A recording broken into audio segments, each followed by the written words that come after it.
कार्तिक महात्म्य 20वां अध्याय। धर्मदत्त बोला, तीर्थ दान व्रत करने से पाप दूर हो जाते हैं, परंतु तू प्रेत योनि में है, इसलिए मुझको अधिकार नहीं है। तेरी इस आत्मग्लानि को देखकर मेरा मन दुखी है। तेरा उद्धार किए बिना मन प्रसन्न नहीं होगा। 3 प्रेत योनियों को दिलाने वाले तेरे पाप बड़े उग्र हैं। प्रेत योनि निंदित है, जो थोड़े पुण्य से भी नहीं छूटेंगे। अतः इस जन्म में जो मैंने कार्तिक का व्रत किया है, इसके पुण्य के आधे फल से तू श्रेष्ठ गति को प्राप्त हो। यज्ञ, दान और तीर्थ यात्रा से कार्तिक के व्रत की बराबरी नहीं कर सकते हैं। नारद जी बोले। यह कहकर धर्मदत्त ने द्वादशाक्षर मंत्र का उच्चारण करके जो मिला हुआ जल पुनः उसके ऊपर छिड़का। सोई प्रेत योनि छूट गई। जलती हुई अग्नि के समान दिव्य रूप धारण कर वह ब्राह्मण को प्रणाम कर हर्षित वाणी से बोली, हे द्विज श्रेष्ठ, तेरी कृपा से मैं नरक से छूटी। पापों में डूबी हुई मुझको आप निश्चय नौका रूपी हो। नारद जी बोले। तब कल्हा ने देवताओं से युक्त प्रकाशमान विमान को देखा। पुण्यशील और सुशील नामक विष्णु के द्वारपालों ने कल्हा को श्रेष्ठ विमान में बैठाया। धर्मदत्त ने विमान को विस्मय पूर्वक देखा और फिर उन गणों को देखकर धरती पर गिरकर प्रणाम किया।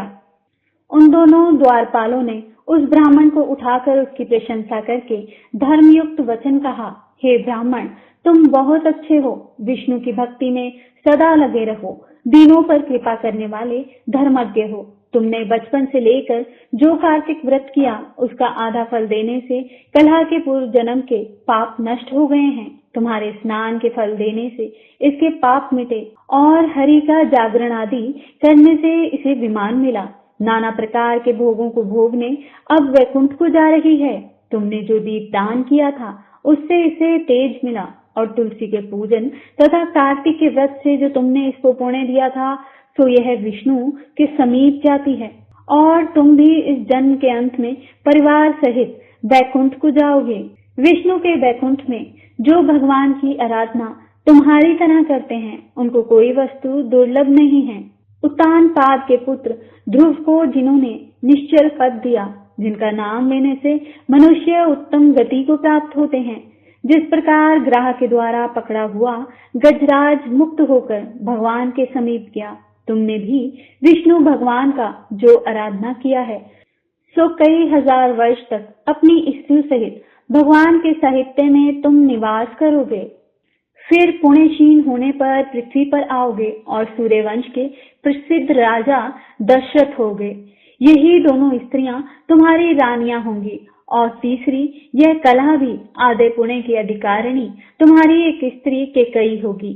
वहां भी विष्णु भगवान आपके समीप रहेंगे और तुम्हारे पुत्र होकर देवताओं का कार्य करेंगे। तुम्हारे इस कार्तिक व्रत से यज्ञ, दान और तीर्थ कोई अधिक प्रभावी नहीं है। हे विपेंद्र, तुम धन्य हो जो तुमने विष्णु भगवान को प्रसन्न करने वाला व्रत किया है, जिसके आधे फल के मिलने से ही कलह हमारे साथ विष्णु लोक को प्राप्त हो रही है। जय जय श्री हरि। 21वां अध्याय सुनने के लिए चैनल को सब्सक्राइब करें और जुड़े रहें भक्ति बाण के साथ।